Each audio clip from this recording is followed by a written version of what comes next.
కేఆర్ఎంబీకి ప్రాజెక్టులు అప్పగించకూడదని అసెంబ్లీలో తీర్మానం ప్రవేశపెడితే కేసీఆర్ సభకు ఎందుకు రాలేదని ప్రశ్నించారు డిప్యూటీ సీఎం భట్టి విక్రమార్క. 3 అంశాలపై బీఆర్ఎస్ సమాధానం చెప్పాలని డిమాండ్ చేశారు. అయితే రేపు నల్గొండలో కేసీఆర్ సభ పెట్టిన నేపథ్యంలోనే ఇవాళ అసెంబ్లీలో ప్రాజెక్టుల అంశంపై ప్రభుత్వం తీర్మానం ప్రవేశపెట్టిందన్నారు హరీష్ రావు.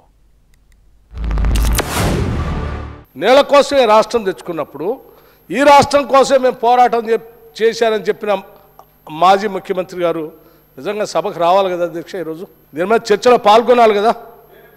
మీరు చేస్తున్నటువంటి పోరాటానికి నా మద్దతు ఉందయ్యా, తీర్మానం ఏకగ్రీవం చేద్దాం, పోదాం, ఢిల్లీ పోదాం చెప్పాలి కదా. మీరు చెప్పండి, వారు వస్తారా రారా? మా వల్ల కాలేకపోయింది, మేము తప్పులు చేశాము, పొరపాటు అయిపోయింది, మీ తీర్మానానికి మేము మద్దతు ఇస్తున్నామని చెప్తారా లేదా?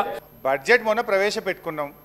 ఇవాళ బడ్జెట్ను పక్కకు పెట్టి ఇవాళ అర్జెంటుగా తీర్మానం వచ్చిందంటే రేపటి నల్లగొండ సభ పుణ్యమే, కేసీఆర్ గొంతు విప్పడం వల్లనే.